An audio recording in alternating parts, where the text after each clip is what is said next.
So YouTube's Pizzscn here. I'm going to be doing another iMac update today because it's been a little while since you've last heard about it. So I figured why not go ahead and just do another one.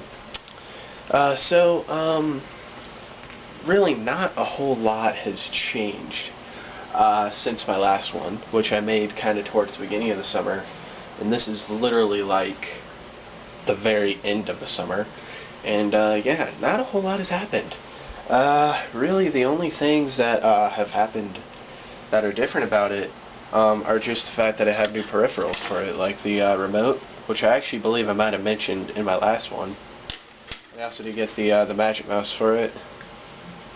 But in terms of the issue that is with my iMac, not a whole lot has happened. However, I recently joined the Locker Gnome forums, lockergnome.net. If you've never heard of them, you should go ahead and check them out. They're pretty cool. So I went ahead and I joined the Locker Gnome forums, and I went ahead and I decided, people over here at Locker Gnome are really, really intelligent people. So I guess I'll just go ahead and ask over there. After having asked the Apple support communities, which, I did get pretty good feedback from, pretty instant feedback, but, I don't like the way the Apple forums are set up that much. I like the way the lockergnome.net is set up, though, because, it starts out, your question gets, slowly more hits, just slowly. Eventually it hits Chris Perillo's Facebook fan page and his Twitter page, and once that happens, everybody sees it and they're like, ooh, there's an interesting question to answer. So then they all click on it and they can answer it. So it basically, your questions basically, I wouldn't say go viral, but they get very, very many hits very quickly. It's a very nice way. It's a very nice setup. I really like the Locker Gnome forums a lot better than the Apple support forums.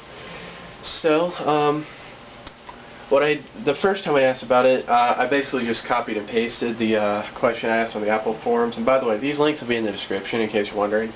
I basically copied and pasted my post to the Apple forums to Locker Gnome forums with, but I of course edited it a little bit so that way it'd be more appropriate for the Locker Gnome forums and whatnot. And I didn't get a whole lot of feedback from that.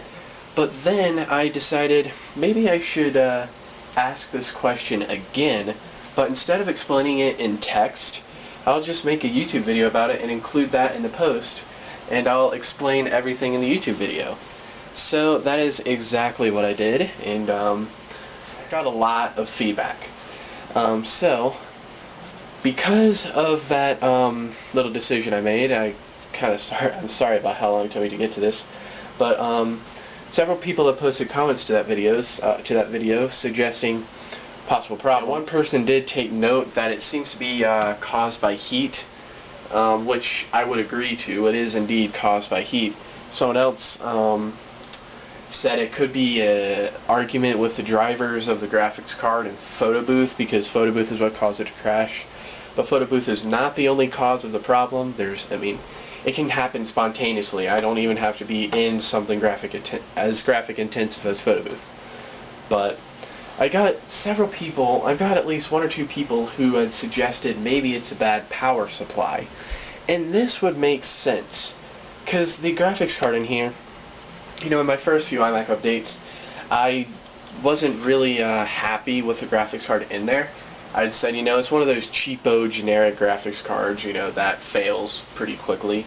But as I did more and more research, it turns out that the 8800 GS is in fact the high-end, was the high-end option for the 2008 Macs here. Whoops. So it's actually the high-end card. And after looking at some Google photos of it, it does seem to have a pretty nice design. It does have a nice fan on it and everything, so it has proper cooling, unlike the 7300 GS, I believe is what it's called, which is basically just a giant heatsink for cooling. So obviously those have a higher failure rate, so there you go. So it could be the graphics card. It could be the graphics card. but at the same time, I have seen what a dying graphics card looks like before, and it does in fact look quite different than the problem I had. And if you want to see, the issue, again, there'll be a link to a Locker Gnome post that I was just referring to in the description. And there is a link to the video in that post if you want to see it. So that's, yeah, I do believe I've seen what a failing power supply looks like, and yeah, I do think it can cause some graphical artifacts on the screen. A dying power supply. I know it sounds strange. It doesn't seem like that should be, but it does make sense. I think it could be the power supply. And there's several other people who had mentioned, maybe you need to turn up your fan speed.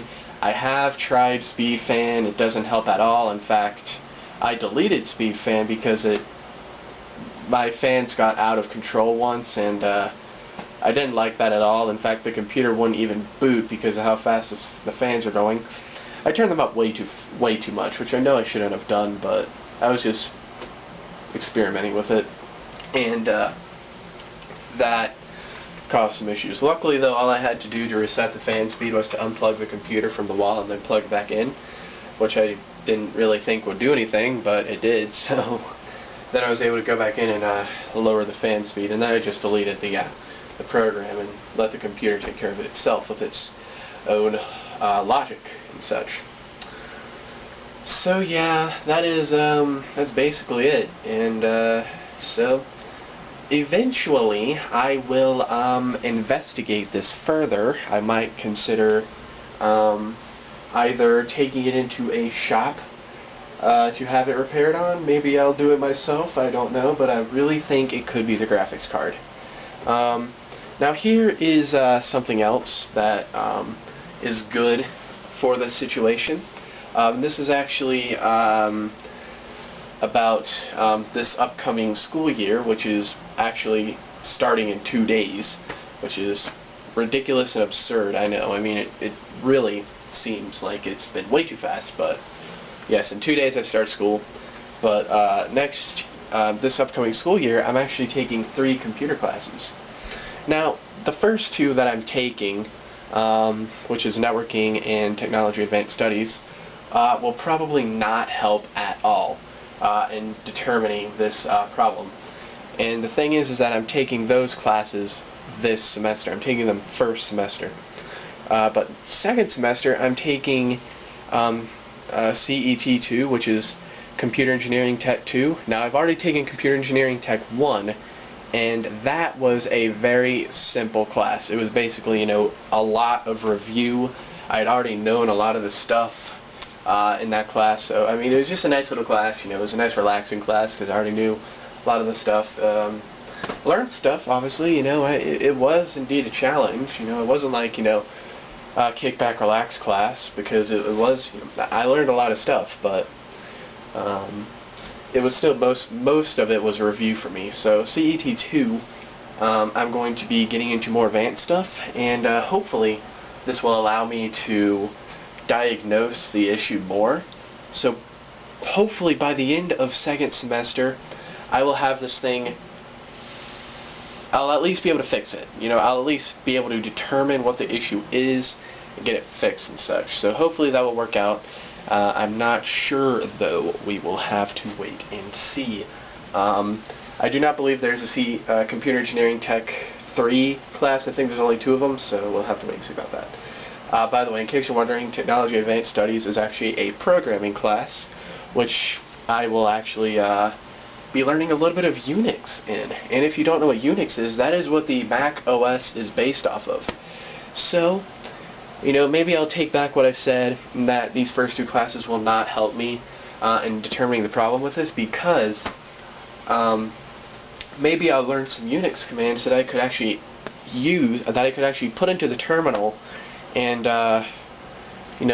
maybe help myself diagnose the issue. So, yeah, I guess I will retract that last statement in saying that it won't be much help to me, because learning more about Unix commands is going to be a huge benefit in learning how to, diagnose a Mac and stuff.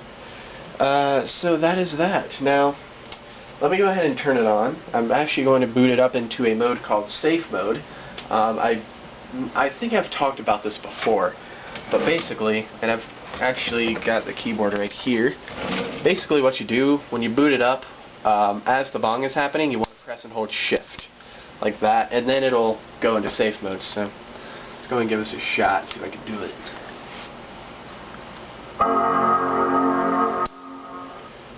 Alright, and you should, if this light turns on, that's obviously, crap, it's not gonna work because that light didn't turn on.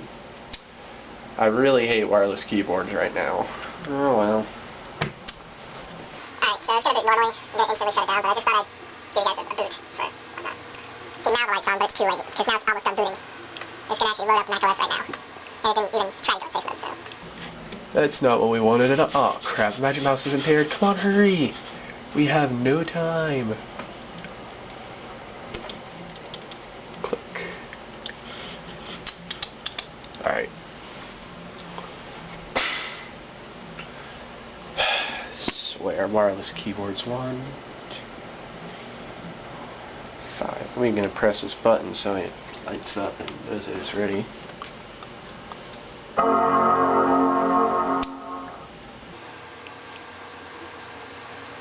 There, it's not gonna work again.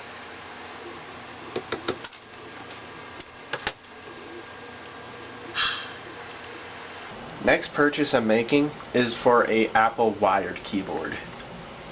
There are several reasons why I want an Apple wired keyboard over this keyboard. Oops, why did I do that? Oh shoot. Why did I push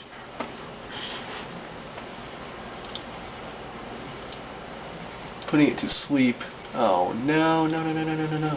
Alright, we're probably gonna get a crash here. There. Alrighty, there you go, it crashed. I was hoping I could boot it up in safe mode and show you guys a few things, but no. Bloody wireless keyboard. Yeah guys, listen. When you order, if you're going to be configuring an iMac, best advice would be to configure it with the wired keyboard option. If that's available still, I don't know. See, it's going crazy. It's going crazy right now. So, yeah, definitely do that.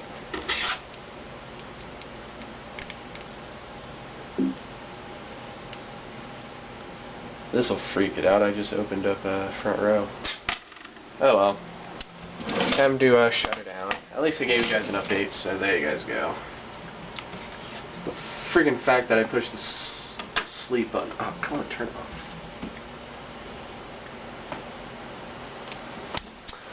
Alrighty, well anyway, that is it for this particular video. Just thought I'd give you guys another update about the iMac. So, one quick last note, you've probably been noticing that this video is extremely still compared to my other iMac update videos. That is because I'm trying it out with a tripod, and something else you might have noticed is that the tripod might look a little different. That is because, well, it is in fact a new tripod. Here's the tripod I was using. It's broken. One of the feet on it's broken. There, yeah. See that? It's broken. But, you know, I'm going to keep it as backup because it is still useful. Its smallest position like that. Look, it's starting to get real floppy. Ugh. Cheap tripod. All Targus tripods are cheap, but that's the only thing I can really afford, so. Yeah, well, thanks for watching. Adios.